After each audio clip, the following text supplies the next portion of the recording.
हमारा कहलाता है डेवलपमेंट पेज। ये है हमारा डेवलपमेंट का पेज कहलाता है। स्काडा हमारा दो पार्ट में डिवाइड होता है, एक हमारा होता है डेवलपमेंट सेक्शन और एक होता है हमारा run time section. Development section पे जो हम देखते हैं सारे के सारे प्रॉपर्टी, सारे पैरामीटर्स हम पुट करते हैं, और रन टाइम पेज पे हम पूरा का पूरा स्काडा को रन कराते हैं। स्काडा के पूरे फंक्शन, स्काडा का पूरा function in the sense supervisory, control and data acquisition, पूरा का पूरा काम हमारा परफॉर्म होता है रन टाइम के ऊपर। रन टाइम के ऊपर पूरा का पूरा स्काडा को चेक करते हैं, बट उसके जो पैरामीटर्स और प्रॉपर्टीज हम पुट करते हैं वो हम पुट करते हैं over the development page.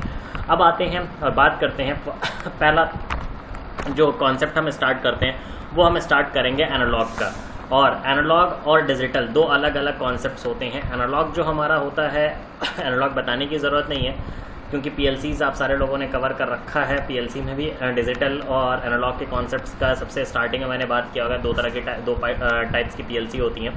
Digital का मतलब या तो ज़ीरो रेंज या तो पीक रेंज, या तो 0 वोल्ट या तो पीक वोल्टेज जो भी होगा वो, ठीक है। एनालॉग का मतलब क्या, 0 से लेके पीक वोल्टेज तक, 0 से लेके वॉटेवर जो भी पीक वोल्टेज है हमारा उसके अंदर वेरी करेंगे। जैसे फैन को ऑन किया, ऑफ किया, that is a digital, but fan को ऑन देन स्पीड को वेरी कर रहे हैं, तो ये हमारा एनालॉग प्रोसेस हो गया। तो हम लोग काम जो स्टार्ट करेंगे वो एनालॉग से ही स्टार्ट करेंगे। हाँ, पीएलसी को अभी आप भूल जाइए, ठीक है, पीएलसी को साइड कर दीजिए। बस आप स्काडा से प्रोसेस आपको करना है कि कैसे इससे क्या क्या कनेक्टिविटी होती है। जब पीएलसी स्काडा दोनों हम कर लेंगे देन उसके बाद मर्ज करने की कोशिश करेंगे, और मर्ज जब हार्डवेयर पे हम डिटेल्ड में जाएंगे तो दोनों पे मर्ज करके लास्ट में देखा जाएगा। तो अभी आपको ये करना है कि आपको आपके स्काडा के अंदर जो एनालॉग प्रोसेस है उसको फाइंड आउट करना है, और एनालॉग की कुछ मशीनरीज लेके आनी है। एनालॉग का कुछ ऐसा कॉन्सेप्ट या पैरामीटर्स लेके आना है जो एनालॉग की प्रॉपर्टीज को शो करे। तो ऐसा कौन सा डिवाइस है जो एनालॉग की पैरामीटर्स को या प्रॉपर्टीज को शो करेगा? तो अगर आप देखो तो दुनिया का हर एक वर्क, हर एक काम किस पे डिपेंड होता है कि स्केल पे डिपेंड होता है, स्केलिंग पे डिपेंड होता है। स्केल इन द सेंस हम इसलिए कह रहे हैं कि जैसे मान लो मैंने एक टाइम दिया था कि 2 बजे हमें जुड़ना है।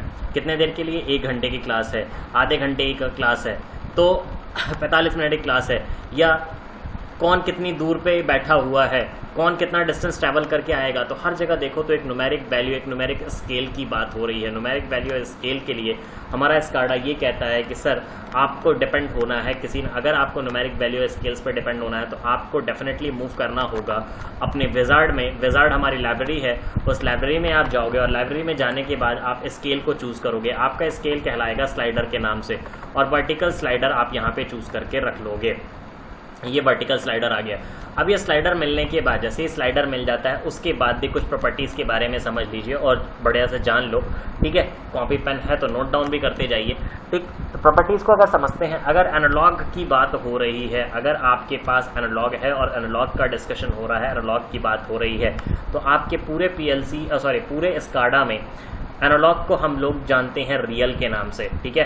एनालॉग को हम लोग डिस्कशन करेंगे। एनालॉग की प्रॉपर्टीज़ अगर पुट करनी होगी, एनालॉग की डेटाबेस सेट करना होगा, तो उसको हम लोग ऑलवेज रियल के नाम से बात करेंगे, रियल के नाम से जानेंगे।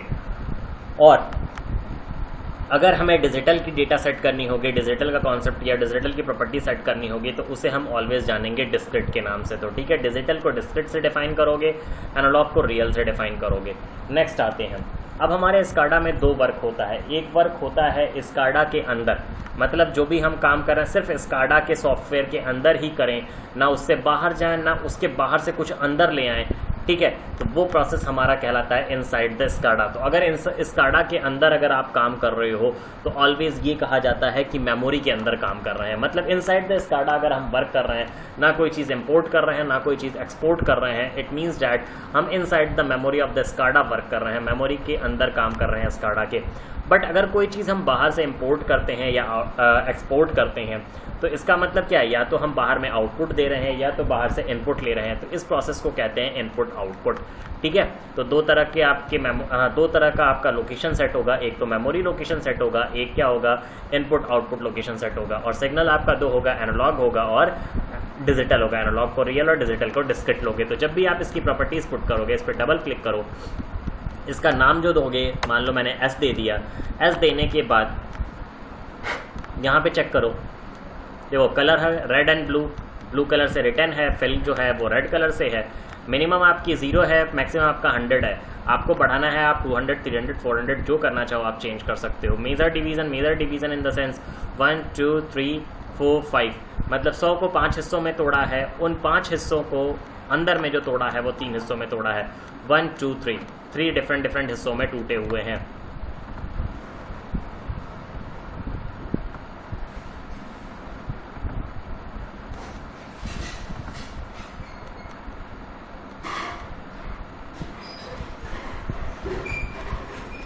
ठीक है, 3 डिफरेंट हिस्सों में टूटे हुए हैं।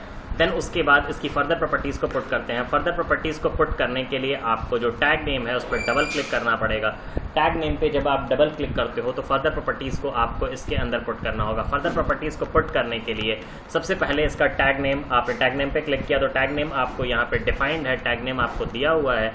देन आप आएंगे टाइप पे। टाइप पे आने के बाद यहाँ पे आपको ध्यान रखना है और यही बहुत ही मोस्ट इंपॉर्टेंट चीज़ है जो आपको ध्यान में रख के चलना है।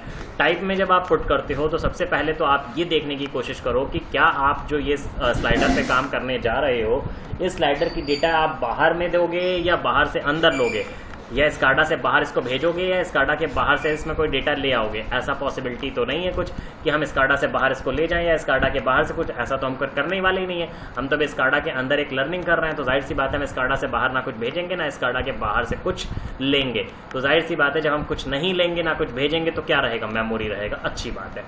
अब अगर बात करें इसकी, तो ये एनालॉग है या डिजिटल, हम 0 to 100 में वैरी करेंगे। 0 to 100 में अगर हम वैरी कर रहे हैं तो डेफिनेटली ये डिजिटल होगा कि एनालॉग होगा। तो जाहिर सी बात है अगर हम किसी 2 पॉइंट्स के बीच में अगर वैरी कर रहे हैं तो वो डिजिटल नहीं होता, वो एनालॉग होता है। वेरिएबल मोड अगर 2 पॉइंट्स के बीच में हमारे होते हैं तो वो डिजिटल नहीं होते, वो एनालॉग होते हैं। तो मेमोरी तो हमारा सही है, बट यहाँ डिजिटल की बात कर रहा है। हमारा डिजिटल नहीं होना चाहिए, हमारा क्या होना चाहिए, रियल होना चाहिए। तो मेमोरी रियल को सेट कर देंगे, यहाँ से मेमोरी रियल सेट कर देंगे इनसाइड द स्काडा। तो इसके लिए मेमोरी, और हम एनालॉग प्रॉपर्टीज़ या परफॉर्मेंस को शो कराने वाले हैं इसलिए रियल सेट कर दिया। अब यहाँ से ओके कर लीजिए, ठीक, सेव करिए, इसको क्लोज करिए। ओके, ये काम खत्म हो गया, मतलब इसकी प्रॉपर्टीज़ हमने पुट कर दी, ये काम खत्म कर लिया। इसको फिनिश करते हैं, ओके करते हैं, इग्नोर करते हैं, ओके। अब यहाँ पे रन टाइम पे चेक करो, रन टाइम पे चेक करो, देखो ये मूव कर रहा है, मूवमेंट हो रही है। हाँ, आप कहोगे सर पहले तो आपने दिखाया नहीं कि मूव कर रहा है कि नहीं कर रहा है, तो आ जाओ पहले की एक इसका डुप्लीकेट ले लो, ठीक है। अब इसको चेक करो, ये इस पर कोई प्रॉपर्टी मत पुट करो, कोई भी प्रॉपर्टीज़ इसके ऊपर ना डालिए, लेकिन पहले से इसका डुप्लीकेट लिया है तो प्रॉपर्टीज़ पुट होगी ही। आप एक काम करो, यहाँ से एक न्यू ले लो और फिर देखो उसमें क्या चेंजेस हैं या नहीं। आ जाइए, रन टाइम पे आइए और इसको आइए, ये पोजीशंस कर रहा है या मोशंस कर रहा है, नहीं कर रहा है क्योंकि इसकी प्रॉपर्टीज़ नहीं पुट है, ठीक है।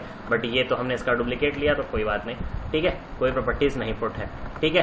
तो हम लोगों ने ये प्रोसेस देख लिया। जैसे मान लो मैंने कहा कि यार फ़ैन की स्पीड को कम ज़्यादा करना है, तो किससे करोगे फ़ैन की स्पीड को कम ज़्यादा, रेगुलेटर से करोगे, तो रेगुलेटर लगाओगे ना। उसी तरीके से हमें एनालॉग में चीज़ों को वेरी करना है, एनालॉग में चीज़ों को इधर से उधर करना है या उनको कम ज़्यादा करना है, तो किससे करेंगे। तो एनालॉग के लिए कुछ होना चाहिए ना जिससे हम कम ज़्यादा करें। तो वो जो हमारे पास डिवाइस है एनालॉग के आउटपुट्स को दर्शाने के लिए, एनालॉग के प्रोसेस को कराने के लिए, वो हम ऑलवेज क्या लेंगे, स्लाइडर लेंगे। कोई बंदा अगर आपसे कहता है कि वी वांट टू रन और वी वांट टू डिस्क्राइब और we want to display analog things, तो उसको आप किससे फोकस करोगे, किससे उसका प्रोसेस कराओगे, उसके लिए जो रेफरेंस सेट करोगे वो कौन होगा, वो आपका स्लाइडर होगा। स्लाइडर ही आपके एनालॉग के सारे वर्क्स को परफॉर्म कराएगा, ठीक है। नेक्स्ट आते हैं, नेक्स्ट हम इसके अंदर डिस्कशन करते हैं कि अगर हमारे इस एनालॉग डेटाबेस का या एनालॉग स्लाइडर का अगर रिजल्ट हमें चाहिए हो, ठीक है, रिजल्ट हमें डिस्प्ले पैनल पे चाहिए हो तो हम कैसे लेंगे। डिस्प्ले पैनल पे लेने के लिए टेक्स्ट ले लो, यहाँ से टेक्स्ट लेने के बाद यहाँ पे क्लिक कर लो। ये कल की वीडियोज़ में मैंने सारी चीज़ें दी हुई हैं, लेकिन एक बार फिर से हम डिस्क्राइब कर रहे हैं इसको, ठीक है। तो यहाँ पे एक टेक्स्ट फाइल लेंगे, एक टेक्स्ट ले लेंगे। टेक्स्ट के बाद हम किस में टेक्स्ट करें, किस में हम वैल्यू पुट करें, तो इसकी वैल्यू हम पुट करेंगे हैश के अंदर। हैश मैंने क्यों लिया इसके बारे में भी समझ लीजिएगा। हमारा स्काडा जो है वो हूबहू जो डेटा है, हूबहू जो वैल्यू है वो किसके अंदर पुट करता है, वो हैश के अंदर ही इस्टेब्लिश करता है। जो भी हमारा वैल्यू चल रहा होगा किसी भी स्लाइडर के अंदर, जो भी हमारा वैल्यू किसी भी स्लाइडर के अंदर करंट वैल्यू होगा वो हूबहू हैश अपने अंदर बिठा लेता है। अगर दोनों का टैग नेम सेम कर दिया जाए, दोनों की प्रॉपर्टी सेम कर दी जाए। देखो कैसे करेंगे, मुझे क्या करना है, इसकी वैल्यू इसके अंदर लिखवानी है, डिस्प्ले करानी है, तो इस पर क्लिक करेंगे और क्या करें, ये कोई ना कोई ये जो इनपुट है, इस इनपुट हम इनपुट ही तो दे रहे हैं, हम ऊपर नीचे कर रहे हैं तो एक इनपुट दे रहे हैं, इसी इनपुट की डेटा यहाँ पे आनी चाहिए। तो कौन दे रहा है इनपुट, यूजर दे रहा है, तो यूजर इनपुट में आ जाओ। और कैसा इनपुट दे रहे हैं, एनालॉग दे रहे हैं। एनालॉग पे क्लिक कर दो, नेक्स्ट लिंक पे आ जाओ। इसका नाम आपने क्या सेट किया था, इसका नाम आपने एस सेट किया था, तो जो इसका नाम होगा वही इसका नाम होगा, तो दोनों की प्रॉपर्टीज आपस में मैच कर जाएंगी। तो यहाँ टैग नेम में आइए और इसको भी क्या दे दीजिए, एस दे दीजिए, ठीक है। और क्या वैल्यू पुट करनी है, 0 टू लेके 100 तक, मिनिमम 0 और मैक्सिमम 100 तक जाएगा। ओके कर दीजिए। अब आइए रन टाइम पे रन करा दीजिए, ठीक। अब यहाँ से इसको वेरी करिए, आपको एग्जैक्ट डेटा, अब देखो हैश आपका कांस्टेंट नहीं रहा, हैश के अंदर ये डेटा पुट हो गई है, हैश के अंदर ये डेटा पुट हो गई। जैसे मान लो मैंने किसी आप लोग में से किसी को मैंने 100 रुपीज़ दिए, ठीक है। तो मैंने कहा 100 रुपीज़ मैंने एक आदमी को किसी को दे दिया, ABC वॉटेवर, किसी को मैंने 100 रुपये दे दिया, मैंने कहा डिस्प्ले कराओ, तो वो आदमी खुद नहीं डिस्प्ले होगा, उसके पास जो अमाउंट होगा वही डिस्प्ले होगा, मतलब ओरिजिनल जिस चीज़ की हमें रिक्वायरमेंट है वही डिस्प्ले होगा, वो इंसान नहीं डिस्प्ले होगा, जिस इंसान के पास रखा हुआ वो इंसान डिस्प्ले नहीं होगा। तो हैश ओरिजिनल वैल्यू को अपने अंदर कॉपी करा लेता है, किसी चीज़ को कांस्टेंट नहीं रखता, ओरिजिनल डेटा को अपने अंदर कॉपी करा के उसे डिस्प्ले करा देता है। बट अगर हम कोई और लेटर, कोई और अल्फ़ाबेट्स या कोई और वर्ड लेते तो क्या होता, तो आइए टेक्स्ट करते हैं और यहाँ पे कुछ और ले लेते हैं। जैसे मैंने ले लिया टैम्प इक्वल्स टू, अब इसमें देखते हैं क्या होता है। अगर हमने टैम्प इक्वल्स टू ले लिया, इस वर्ड पे हम इसकी पूरी डेटा कॉपी कराने की कोशिश करते हैं, तो इसकी प्रॉपर्टी भी सेम कर देते हैं, इसको भी एनालॉग ले लेते हैं, नेक्स्ट लिंक पे आते हैं और इसकी प्रॉपर्टीज़ के लिए भी इसका भी टैग नेम एस ही कर लेते हैं और ओके कर लेते हैं। रन टाइम पे आइए और देखिए क्या हुआ, हैश में पूरी की पूरी डेटा कॉपी हुई, लेकिन जब टैम्प हमने रखा तो टैम्प में भी डेटा कॉपी हुई, बट टैम्प कांस्टेंट रह गया। तो हमारा स्काडा यही कहता है कि अगर आपको ओरिजिनल वैल्यू को कॉपी कराना है तो ऑलवेज आप किसे सेलेक्ट करो, ऑलवेज आप सेलेक्ट करो हैश को। हैश ओरिजिनल वैल्यू को अपने अंदर कॉपी करा देता है, किसी भी चीज़ को कांस्टेंट नहीं रखता। बट अगर आप अदर कोई वैल्यू अदर कोई अल्फ़ाबेट्स, वर्ड्स या स्टेटमेंट्स आप लेते हो, वो स्टेटमेंट्स भी आपके कांस्टेंट रह जाएंगे उसके साथ और आपकी वैल्यू तो पुट होगी ही होगी। तो जैसे मान लो बहुत सारे डिस्प्ले पैनल ऐसे बनते हैं जो आपको ये बताते रहते हैं कि ये किस चीज़ के डिस्प्ले हैं, तो उसके लिए आप इसको यूज़ कर सकते हो। जैसे मैंने यहाँ पे लिख दिया टैम्प, मतलब ये टेम्परेचर का डिस्प्ले है और टेम्परेचर कितना 54 शो हो रहा है, ठीक है। तो ये तो हमारा फर्स्ट टास्क था। इसमें जो पहली वीडियो मैंने दिया उसमें मैंने टास्क भी प्रोवाइड किया हुआ है आप लोगों को, वो टास्क परफॉर्म करने की कोशिश करना, ठीक है। इसको डिलीट करते हैं। अब नेक्स्ट आते हैं और पहला टास्क देखते हैं। हम अपने एनालॉग प्रोसेस में फर्स्ट वर्क जो करने जा रहे हैं वो मूवमेंट का करने जा रहे हैं। और आप लोगों ने देखा होगा बहुत सारे कन्वेयर सिस्टम्स देखे होंगे, बॉटल्स फिलिंग्स देखी होंगी, बॉटल मूवमेंट देखा होगा, उन्हीं सारी चीज़ों को कैसे डिस्प्ले कराया जाता है ओवर द स्काडा, उसी के बारे में हम देखेंगे। तो सबसे पहले एक काम करते हैं, एक लाइन ले लेते हैं, उस लाइन के पैरामीटर के हिसाब से, मतलब लाइन को एक रेफरेंस मान के ही हम अपने डिवाइसेस को एक जगह से दूसरी जगह मूव करेंगे। एक बॉक्स रख लेते हैं इसके ऊपर, यहाँ पे एक बॉक्स रख लिया मैंने, ठीक है। और इस बॉक्स का अगर कलर वगैरह आपको चेंज करना है तो यहाँ पे आप चले आइए फिल कलर में और यहाँ से व्हाटएवर जो भी कलर आपको चाहिए वो कलर सेट कर दीजिए। कलर सेट करने के बाद अब हमारी रिक्वायरमेंट ये है कि जैसे जैसे हम स्लाइडर को मूव करें, ठीक है, वैसे वैसे हमारा बॉक्स भी एक जगह से दूसरी जगह की तरफ मूव हो। बट उससे पहले आपको करना ये है, सबसे पहले तो आपको सोचना ये है कि ये बॉक्स जब यहाँ से ट्रैवल करके जाएगा तो बॉक्स का कौन सा एंड पॉइंट, ये एंड पॉइंट या ये एंड पॉइंट, कौन सा एंड पॉइंट आपके इस पॉइंट को टच करना चाहिए। लाइन के एंड पॉइंट को आपके बॉक्स का कौन सा एंड पॉइंट टच करना चाहिए, ये एंड पॉइंट टच करना चाहिए या ये एंड पॉइंट टच करना चाहिए। जो भी एंड पॉइंट आपके बॉक्स का इस लाइन के एंड पॉइंट को टच करेगा वहाँ पे अपना माउस रख लीजिए। तो अपने बॉक्स मान लेते हैं कि हमारा जो बॉक्स जाएगा उसका ये वाला जो एंड पॉइंट है, ये वाला जो एंड पॉइंट है वो हमारे लाइन के एंड पॉइंट को टच करेगा, वहीं पे टच करके रुक जाएगा, ठीक। तो इस एंड पॉइंट पे अपना कर्सर रखिए माउस का। हाँ, कोई भी डिवाइस आपकी क्लिक नहीं होनी चाहिए, कोई भी डिवाइस आपके क्लिक इन द सेंस कोई भी डिवाइस आपकी सेलेक्ट नहीं होनी चाहिए। सिलेक्शन को पूरा प्रॉपरली आप हटा लोगे, कहीं बाहर में आप क्लिक कर लोगे, सिलेक्शन आपका रिलीज हो जाएगा। देन आप आइए अपने बॉक्स का वो एंड पॉइंट, जो एंड पॉइंट आपके लाइन के एंड पॉइंट में टच होना है उसके पास अपना कर्सर रख दीजिए। क्लिक नहीं करना है, कर्सर बस रख दीजिए। कर्सर रखने के बाद कहाँ ध्यान देना है, अभी देखो हम कर्सर हटा रहे हैं। कर्सर रखने के बाद आपको यहाँ ध्यान देना है एक्स और वाई पे। आपका मोशन किस डायरेक्शन में होना है, एक्स डायरेक्शन में होना है, तो आपको ध्यान किस पे रखना है। देखो एक्स कॉमा वाई, मतलब ये एक्स की डेटा है, ये वाई की डेटा है, तो आपको किसके ऊपर ध्यान देना है, आपको ध्यान देना है किसके ऊपर आपको ध्यान देना है, एक्स के ऊपर, ठीक है। एक्स डायरेक्शन में आप मोशन कर रहे हो, ये एक्स एक्सिस है। आपके ग्राफ को अगर देखो तो ये वाई डायरेक्शन है और ये एक्स डायरेक्शन है, तो आपको एक्स डायरेक्शन में मोशन करना है, ठीक है। तो आप उस एंड पॉइंट पे जाके अपना कर्सर रखोगे, जो एंड पॉइंट आपके लाइन के एंड पॉइंट पे आपको टच कराना है। तो यहाँ पे आप कर्सर रखो और देखो नीचे एक्स क्या शो कर रहा है, यहाँ पे एक्स शो कर रहा है आपको, यहाँ एक्स देखो क्या शो कर रहा है। तो एक्स आपको कितना शो कर रहा है, यहाँ पे एक्स आपको शो कर रहा है 380, ठीक है। 380 आपको एक्स शो कर रहा है। देन उसके बाद लाइन के एंड पॉइंट पे चले आइए और लाइन के एंड पॉइंट पे आने के बाद x देखो कितना शो कर रहा है, x आपका कितना शो कर रहा है, यहाँ पे x आपका 950 शो कर रहा है, ठीक है। तो यहाँ पे आपको कितना शो किया 380 और यहाँ पे कितना शो किया 950। जब आप इसको रिड्यूस करोगे 20 इधर 50 इधर 70 हो गया, ठीक है। 400 माइनस 900 500, मतलब आपका आंसर जो आया 570 आया। मतलब बीच की जो डिस्टेंस हमारी निकली है, बीच की जो डिस्टेंस यहाँ से यहाँ हमारे बॉक्स को कवर करनी है, वो कितने डिस्टेंस होगी, वो 570 की डिस्टेंस होगी। चलो आओ अब डिस्टेंस वैल्यू पुट करते हैं, किस तरह से हम डिस्टेंस कवर कराएंगे। आते हैं इस बॉक्स पे क्लिक करते हैं, बॉक्स पे क्लिक करेंगे। बॉक्स का क्या करना है, बॉक्स की लोकेशन को चेंज करना है। किस डायरेक्शन में चेंज करना है, हॉरिजॉन्टल डायरेक्शन में। तो लोकेशन देखो कहाँ है, ये टच लिंक है, लाइन कलर है, फिल कलर है, टेक्स्ट कलर है, परसेंटेज फिल है, लोकेशन। लोकेशन में कैसा लोकेशन चेंज करना है आपको, हॉरिजॉन्टल पे क्लिक कर लीजिए। एक्सप्रेशन में क्या करोगे, जो नाम इसका है वही नाम इसका एक्सप्रेशन में सेट कर दोगे। तो नेम मैंने एस कर दिया। हाँ अब इधर आइए, अब देखिए इधर दो कॉलम आपको दिख रहे हैं, एक आपका वैल्यू का कॉलम है, एक आपका मोशन का कॉलम है। मोशन के कॉलम में आप कितना डिस्टेंस ट्रैवल करने वाले हो वो पुट किया जाता है। तो बेटा आप कहाँ से कहाँ जाने वाले हो, आप जा रहे हो लेफ्ट साइड से राइट साइड। तो जहाँ से चला जाता है वो ऑलवेज जीरो होता है, जहाँ से भी आप डिस्टेंस चलते हो वहाँ पे ऑलवेज जीरो होता है। तो आप जहाँ से भी अभी चल रहे हो वो जीरो होगा। तो कहाँ से चल रहे हो आप लेफ्ट से चल रहे हो, ठीक है। अभी आप इनिशियल स्टेज कर रहे हो तो आप कहाँ से चल रहे हो, जीरो, लेफ्ट से चल रहे हो, लेफ्ट से आप चल रहे हो तो लेफ्ट क्या होगा, जीरो होगा। और कितना डिस्टेंस ट्रेवल कर रहे हो, 57 डिस्टेंस ट्रेवल कर रहे हो, 570 डिस्टेंस आप ट्रेवल कर रहे हो। तो इधर के कॉलम में आपका डिस्टेंस दिया जाता है, जिधर की तरफ आप जाते हो वो डिस्टेंस दे दिया जाएगा। राइट साइड में आपको 570 जाना है। इधर पे आपका स्लाइडर का वैल्यू हो, क्योंकि स्लाइडर को ही बढ़ाओगे घटाओगे तभी तो ये चलेगा। तो स्लाइडर को कब कितना करोगे कि ये चले और कब कहाँ हो, तो स्लाइडर की वैल्यू यहाँ पुट करते हैं। अब ये मुझे सोच समझ के थोड़ा ध्यान से अपने आंसर को सेट करना। जब आप जीरो पे हो तो आपका डिवाइस कहाँ होगा, यहीं होगा। जब आप ऊपर पहुँच जाओगे तो आपका ये जो डिवाइस है वो कहाँ जाना चाहिए, अपनी पूरी पोजीशन को शिफ्ट कर लेना चाहिए, पूरा डिस्टेंस कवर कर लेना चाहिए, ठीक है।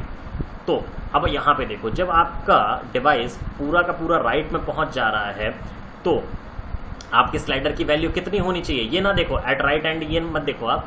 अगर ये राइट में पूरा ट्रेवल कर जा रहा है तो आपकी स्लाइडर की वैल्यू कहाँ पहुँचनी चाहिए, 100 पहुँचनी चाहिए, बिल्कुल सही, ठीक है। जब आप इनिशियल पोजीशन पे खड़े हो तो आपका स्लाइडर कितना होना चाहिए, 0, बिल्कुल सही। मतलब वैल्यू सही में पुट है, वैल्यू करेक्ट पुट है, कोई दिक्कत नहीं। ओके करिए, ठीक है। आइए यहाँ से रन कराइए, नीचे कर दीजिए। देखिए अब इसको मूव कराते जाइए, जैसे जैसे आप मूव कराते जो 570 डिस्टेंस ट्रैवल करने का मतलब 100 हम पहुंच चुके हैं, ठीक है। ये आपका क्लियर। अगर मान लो कुछ मैंने इस तरह से कर दिया होता, मैंने इस बॉक्स को उठा के यहाँ रख दिया होता, ये बॉक्स यहाँ है, और अब हम कहते कि जब हम 0 to 100 जाएं तो ये बॉक्स इधर शिफ्ट हो, तो फिर क्या करते, तब आओ चेक करते हैं इस पर क्या करते। हॉरिजॉन्टल में जाते और मुझे किधर शिफ्ट होना है, 570 मुझे किस दिशा में जाना है, तो 570 मुझे राइट से लेफ्ट में जाना है। तो राइट में क्या पुट हो जाता, 0, और लेफ्ट में कितना मुझे जाना है, लेफ्ट में मुझे जाना है 570 पुट कर देते, ठीक है। तो राइट में जब हम रहेंगे उस टाइम पे स्लाइडर की वैल्यू कितनी रहेगी, उस टाइम पे स्लाइडर 0 रहना चाहिए, और जब हम 570 कवर कर जाएंगे तो हमारे स्लाइडर की वैल्यू कितनी हो जानी चाहिए, 100। मतलब कितने पे, 570 डिस्टेंस कितने पे आप ट्रेवल करना चाहते हो। 570 डिस्टेंस अगर किसी की मर्जी है कि भैया हम जब 50 अपना स्लाइडर लेके जाएं, हम अपने स्लाइडर की वैल्यू जब 50 रखें तो 570 डिस्टेंस कवर हो जाए, तो 50 रख दो। कोई कहता है नहीं भैया ऐसा है कि जब हमने स्लाइडर की वैल्यू 80 रखें तो 570 डिस्टेंस कवर हो जाना चाहिए, तो 80 रख दो। जैसे मान लो मैंने 80 रख दिया, अब यहाँ से रन कराइए, बढ़ाते जाइए। तो जैसे ही आपका 80 यहाँ पे फिक्स होगा, आपका जो डिवाइस है वो 570 डिस्टेंस कवर कर चुका होगा। मतलब 80 to 100 ये कोई मोशन नहीं करेगा, क्लियर, टिक। तो ये आपका मोशन हो गया एक लेफ्ट से राइट भी हो गया, राइट से लेफ्ट भी हो गया। इसी तरीके से वर्टिकल भी आओ चेक कर लेते हैं, वर्टिकल का भी देख लेते हैं, वर्टिकल किस तरह से वर्क करेगा। वर्टिकल के लिए भी एक रेफरेंस लाइन ले लेते हैं। आज आप लोगों की पहली क्लास है इसलिए हम रेफरेंस लाइन ले रहे हैं, रेफरेंस लाइन लेने की कोई आवश्यकता नहीं है आप लोगों को, ठीक है। जब आप लोग भी थोड़ा सा फास्ट फॉरवर्ड हो जाओगे तो रेफरेंस लाइन की कोई नीड नहीं पड़ेगी। तो रेफरेंस लाइन ले लिया, इस बॉक्स को थोड़ा छोटा कर देते हैं, इसको यहाँ पे शिफ्ट कर देते हैं। अब आओ इसको चेक करते हैं। किसी भी डिवाइस को सेलेक्ट नहीं करना है, कोई भी सेलेक्ट नहीं होगा तभी आपको एक्चुअल लेंथ मिल पाएगी। आओ पहले लेंथ देखते हैं, चेक करते हैं। पहले तो ये पता करो, पहले तो अपने दिमाग में ये सेट कर लो या ये डिसाइड कर लो कि कौन सा बॉक्स का एंड पॉइंट हमारे इस लाइन के पॉइंट पे टच होना चाहिए। तो फिर से मेरी रिक्वायरमेंट यही है कि ये वाला जो पॉइंट है, अच्छा मान लो इस बार हम ये ले लेते हैं। इस बार मेरी रिक्वायरमेंट ये है कि बॉक्स का ये वाला एंड पॉइंट हमारे लाइन के लास्ट एंड पॉइंट पे टच होना चाहिए। तो ये जो मोशन हो रहा है ये हॉरिजॉन्टल है या वर्टिकल है? तो जाहिर सी बात है वाई डायरेक्शन वर्टिकल होता है, तो वर्टिकल की डिस्टेंस को देखना है। यहाँ पे आपका वर्टिकल का डिस्टेंस जब आप देखते हो तो कितना है, यहाँ पे आपका वर्टिकल डिस्टेंस 30 है, ठीक है। यहाँ पे आपकी 30 है और जहाँ आपको लाके उसको टच कराना है वहाँ पे देखो कितना है, वहाँ पे कितना है आपका 390 है। 390 माइनस 30 कितना हुआ 360, मतलब 360 का डिस्टेंस हमको ट्रैवल करना है। और कहाँ से ट्रैवल करना है, अप से डाउन में आना है। तो आओ इस पर क्लिक करो, फिर से आ जाओ, हॉरिजॉन्टल पे हमें काम नहीं करना, हॉरिजॉन्टल का टिक हटा दो, वर्टिकल पे क्लिक कर दो और इसका भी नाम क्या कर दोगे, सेम एस कर दोगे। आओ पहले मोशन सेट करो। मोशन कहाँ जाना है आपको, अप से बॉटम में आना है। अप में 0 रहेगा, जहाँ से आप चलते हो वहाँ 0 रहेगा और डाउन में जब आप आते हो तो कितना आ रहे हो, 360 आ रहे हो, तो 360 सेट कर दिया, ठीक है। अप में 0, नीचे में आ रहे हो 360। जब आप 360 पहुंचोगे तो 360 जब पहुंचोगे तो कितनी वैल्यू पे, मतलब मैंने ये कहा कि भैया मेरी गाड़ी की स्पीड 240 किलोमीटर की है, 240 किलोमीटर पर आवर की स्पीड उसकी फाइनलाइज है, मतलब कितना एक्सीलेटर लेने पे 240 पहुंच जाएगा। उसी तरीके से 360 का जो डिस्टेंस हम पहुंचेंगे वो कितने वैल्यूज पे पहुंचेंगे, ठीक है। 360 की जो वैल्यू हम पहुंचेंगे वो कितने, मतलब अपने स्लाइडर के अपना जो इनपुट हम दे रहे हैं वो कितने वैल्यू पे हम पहुंचेंगे। तो 360 का जो डिस्टेंस हम कवर करेंगे वो हम 100 जब पहुंचे तो 360 का डिस्टेंस कवर हो जाना चाहिए। तो हम अपने इनपुट पे अगर 100 देते हैं 360 हमारा कवर हो जाना चाहिए। अगर मान लो आपकी रिक्वायरमेंट है कि हम सर 80 दें तो 80 में ही 360 हो जाना चाहिए, तो यहाँ 80 कर दीजिएगा, ठीक है। अब यहाँ पे ओके कर लीजिए, रन करा लीजिए। अब देखिए बढ़ाइए इसको, 80 जैसे ही पहुंचोगे पूरा डिस्टेंस कवर कर चुका हो, कर चुका है कवर। 80 to 100 कोई काम नहीं करेगा। अब इसी सेम चीज़ को अगर हम नीचे कर देते हैं, यहाँ पे नीचे ला के रख देते हैं, तो ये क्या होना है। अब अगर आप देखो तो पहले अप टू डाउन आ रहा था, अब कहाँ से डाउन, कहाँ से जाएगा, डाउन से अप जाएगा। तो इस पर क्लिक करिए और क्लिक करने के बाद फिर से वर्टिकल पे आइए और सेट करिए। हमें डाउन से अप जाना है, तो डाउन में कितना होगा, डाउन पे हमारा होगा 0 और अप में हमारा कितना होगा, अप में हमें कितना डिस्टेंस कवर करना है 360। तो जब हम डाउन में रहेंगे तो हमारे स्लाइडर की वैल्यू क्या रहेगी, हमारे स्लाइडर की वैल्यू तो मिनिमम रहेगी ना। और हम जब पूरा का पूरा रीच करेंगे 360 तो हमारा स्लाइडर क्या होना चाहिए, हमारा slider as our desire things या डिज़ायर एम पे होना चाहिए। हम डिज़ायर मानते हैं कि 100, जब हम 100 पहुँचें तो हमारा 360 पूरा डिस्टेंस ट्रेवल कर चुका हो। ओके कर देते हैं, रन करा लेते हैं। देखो 0 से चलते हैं, चलना स्टार्ट किया, 100 पहुँचे, पूरा डिस्टेंस कवर कर लिया इसने, ठीक है। तो ये हमारा हॉरिजॉन्टल एंड वर्टिकल दोनों का डिस्टेंस कवरिंग पॉइंट्स बन के रेडी हो गया। हाँ, मोस्ट इंपॉर्टेंट जो कि बहुत ज़्यादा बच्चे इसमें फंसते हैं और ये भी हम सेंटर पे भी इस तरह के क्वेश्चंस प्रोवाइड करते हैं, तो बच्चों के अंदर एक डाउट आता है और बच्चे एंगल निकालने में लग जाते हैं। जैसे मान लो मैंने कुछ इस तरीके का दे दिया, मैंने कहा ऐसा है, एक काम करो, हमें क्या करना है, हमें हॉरिजॉन्टल मूव करना है, हमें हॉरिजॉन्टल डिस्टेंस कवर करना है। तो अगर हॉरिजॉन्टल डिस्टेंस कवर करना है तो फिर क्या करोगे, तो यार बहुत ज़्यादा इसमें सोचने की ज़रूरत ही नहीं है। अगर थोड़ा सा आप मैथ के ऊपर ग्राफ शीट लेके बैठ जाओ, ठीक है, और ग्राफ शीट लेके बैठो, अगर कोई आपसे कहता है हॉरिजॉन्टल चलना है तो मतलब हॉरिजॉन्टल का मतलब क्या, सेम टाइम पे वर्टिकल और सेम टाइम पे हॉरिजॉन्टल चलोगे तो डायगोनल हो जाएगा, ठीक है। अगर कोई आपसे कहता है कि मुझे डायगोनल चलना है, डायगोनली हमको काम करना है, तो सेम टाइम पे हॉरिजॉन्टल, सेम टाइम पे वर्टिकल, तो डायगोनल आपका निकल गया। अगर एक टाइम पे हम कहें एक्स में जाओ, एक टाइम पे कहें हम वाई में जाओ, तो अपने अपने दिशा में आप चले जाओगे। लेकिन हम कहेंगे कि वाई में भी जाओ एक्स में भी जाओ, तो आप डायगोनल चलोगे ना, बीच में चलोगे ना। जैसे मैंने कहा ऐसा है, एक्स में 10 जाओ तो एक्स में 10 चलेगा, मैंने कहा वाई में 10 जाओ तो वाई में 10 चलेगा, मैंने कहा एक्स में भी 10 वाई में भी 10, तो बीच में चलेंगे ना यहाँ, ठीक है, तो ये डायगोनल बन गया। तो डायगोनल कभी भी पुट करने की बात आएगी तो क्या करोगे, सेम टाइम पे हॉरिजॉन्टल वर्टिकल दोनों डालोगे। अब देखो कैसे डिस्टेंस चेक करते हैं, बहुत सारे बच्चे बहुत रेफरेंस और बहुत सारे लाइंस रेफरेंस पॉइंट बनाएंगे, लाइन बनाएंगे, तब चेक करेंगे। बहुत ही आसान है, देखिए किस तरीके से। सबसे पहले इसमें हमको हॉरिजॉन्टल भी चलना है, वर्टिकल भी चलना है, तो हॉरिजॉन्टल की डिस्टेंस कवर करते हैं। तो हॉरिजॉन्टल कहाँ से कहाँ चलोगे, यहाँ से निकल के आएगा और यहाँ आएगा ना आपका, यहाँ से आपका डिवाइस चलेगा और यहाँ आएगा। तो ये आपका एक्स और वाई का तो डिस्टेंस यहाँ पे बता ही रहा है, तो क्यों आप यहाँ से, कुछ बच्चे देखो स्टूडेंट्स क्या करते हैं, स्टूडेंट्स यहाँ से यहाँ तक चेक करेंगे और वाई के लिए कहाँ से कहाँ चेक करेंगे, यहाँ से यहाँ चेक करेंगे। अरे ऐसा क्यों कर रहे हो आप, ये आपकी ग्राफ शीट ही है, ये जो स्काडा की पेज है ये ग्राफ शीट ही है, तो ये ग्राफ शीट ही तो आपको ये पॉइंट बता रहा है, ठीक। तो डायरेक्टली आप पॉइंट पे ध्यान दो ना, यहाँ पे आओ, यहाँ पे देखो आपका एक्स कितना है, यहाँ पे एक्स आपका जो है 540 है, ठीक है। यहाँ पे आके देखो एक्स कितना है आपका, यहाँ पे एक्स आपका है 950 यहाँ पे एक्स करो, ठीक। तो दोनों को माइनस करोगे, ठीक है, माइनस करके देख लेना क्योंकि हम अभी इस समय माइनस कर रहे हैं, तो 410 आएगा। एक्स की वैल्यू आ रही है 410, ठीक है, तो एक्स की वैल्यू आपकी आ गई 410। अब वाई की वैल्यू देखो, तो वाई यहाँ पे कितना है, वाई यहाँ पे 360 है, ठीक, 360 माइनस यहाँ पे कितना है वाई आपका, यहाँ पे वाई आपका 130, तो ये 230 आ रहा है। मतलब एक्स की डिस्टेंस आएगी 410 और वाई की डिस्टेंस आएगी 230।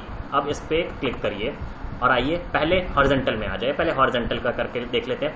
तो हॉरिजॉन्टल में कहाँ जा रहे हो, राइट से, सॉरी लेफ्ट से राइट जा रहे हो, तो लेफ्ट से राइट जा रहे हो तो लेफ्ट में क्या पुट करोगे 0 और राइट में क्या पुट करोगे 410। अब देखो लेफ्ट से राइट कैसे जा रहे हो, ये लेफ्ट है, इधर जा रहे हो तो राइट में ही तो जा रहे हो। और कब पहुंचना है आपको 410, जब 100 रहे तब, और मिनिमम वैल्यू क्या होगी 0। इसको ओके कर दीजिए। अब वर्टिकल में आ जाइए, अब फिर से क्लिक करिए, अब वर्टिकल में आइए। वर्टिकल में क्या था, वर्टिकल में हमारा 360 डिस्टेंस था, 360 डिस्टेंस कवर कर रहे थे। तो कहाँ से जा रहे थे, डाउन से अप में जा रहे थे, तो डाउन में 0 होगा, अप में 360 होगा, और जब हम डाउन में रहेंगे तो 0 और अप में रहेंगे तो 100। अब देखो टाइमिंग मैंने दोनों के सेम पुट किया, 0 to 100, 0 to 100, सेम टाइमिंग में हम दोनों डिस्टेंस कवर कर रहे हैं। ओके कर लेते हैं, रन टाइम पे आते हैं। अब एक कुछ गड़बड़ कर दिया, उनको लग वर्टिकल वाला कितना 230, सॉरी वर्टिकल जो था वो 230 था, 360 मैंने पुट करा है, वर्टिकल यहाँ पे 230, ठीक है, डाउन से अप में जा रहे हैं 230 100 पे। रन करते हैं, अब चलिए वो हुआ, क्योंकि सेम टाइम पे दोनों मोशन आपने करा लिया। सेम टाइम पे अगर दोनों मोशन आप कराते हो तो ये आपका कहलाता है डायगोनल प्रोसेस, ठीक है। तो इतने में आई थिंक कोई डाउट नहीं होना चाहिए, और जितना भी स्टेप्स मैंने पढ़ा है इसको स्टेप बाय स्टेप नोट कर लीजिएगा, क्योंकि पीएलसी की खासियत ये है कि पीएलसी के आंसर 10 तरीके से आ सकते हैं। हर बच्चा अलग अलग तरीके से आंसर ला सकता है, अलग अलग कॉन्सेप्ट्स बना सकता है, बट स्काडा में रटा रटाया ज्ञान है, पोजीशंस और कॉन्सेप्ट्स और जो भी पैरामीटर्स पुट कर रहे हैं, जो भी स्टेप्स है, अगर स्टेप्स अगर भूलते हैं तो पूरा का पूरा पॉइंट्स हमारा खाली हो जाता है। तो स्टेप्स भूलने की ज़रूरत नहीं है, स्टेप्स को प्रॉपर्ली नोट डाउन कर लो, जहाँ फंसते हो वहाँ मुझे बता देना, ठीक है। क्योंकि स्टार्टिंग की वीडियो देखो, स्टार्टिंग की वीडियो देखने के बाद देन उसके बाद आज की क्लासेस के सारे स्टेप्स नोट करो। सबको मैंने सॉफ्टवेयर प्रोवाइड कर दिया है, जिनको मैंने प्रोवाइड नहीं किया वो मुझे ग्रुप पे इन्फॉर्म कर दो, ठीक। इसको चेक करो। आज मैंने जो पढ़ा है, आज मैंने स्लाइडर मतलब स्लाइडर को हम लोगों ने देखा है, डिस्प्ले पैनल को देखा है, डिस्प्ले पैनल के बाद हम लोगों ने horizontal, vertical and diagonal motion को देखा है। कल की क्लास हमारी रहेगी वर्चुअलिटी के ऊपर, वर्चुअल कैसे सेट करते हैं, ठीक है। इतना चेक करके मुझे आगे की आंसर्स को प्रोवाइड करिए कि अगर कोई डाउट है